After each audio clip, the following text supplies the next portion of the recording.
பருவதமலை பொழுதுபோக்கு வலையொலி சார்பாக அனைவருக்கும் இனிய வணக்கம்.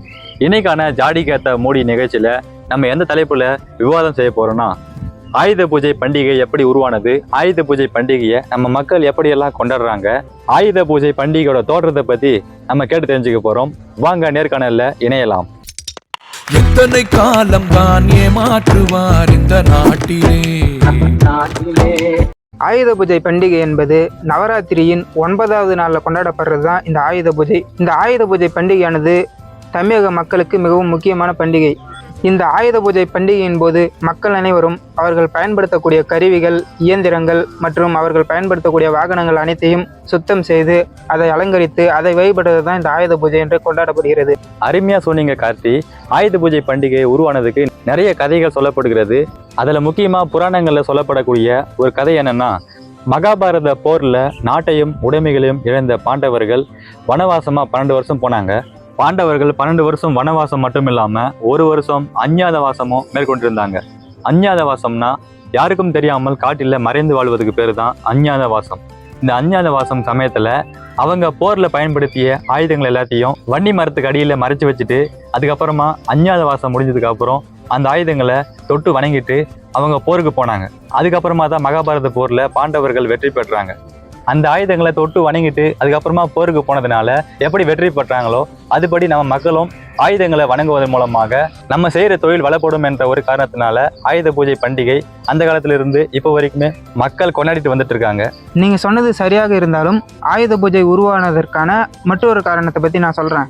துர்க்கை அம்மன் மகிஷாசுரனை வதம் செய்த கதை. துர்க்கை அம்மன் பார்த்தீங்கன்னா நவராத்திரியின் 9 நாட்கள்லையும் இந்த மகிஷாசுரனோட போர் செஞ்சாங்க.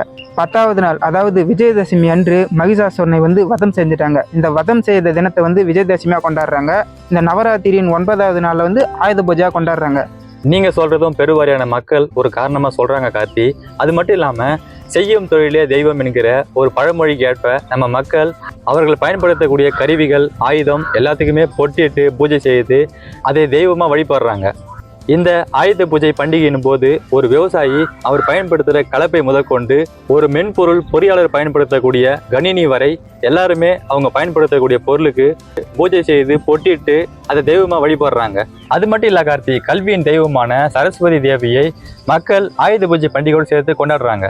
அதாவது ஆயுத பூஜை பண்டிகை மட்டும் இல்லாம சரஸ்வதி பூஜை பண்டிகையும் ஒன்னா தான் கொண்டாடுறாங்க. அப்போ சரஸ்வதி பூஜைக்கும் ஆயுத பூஜைக்கும் என்ன சம்பந்தம்?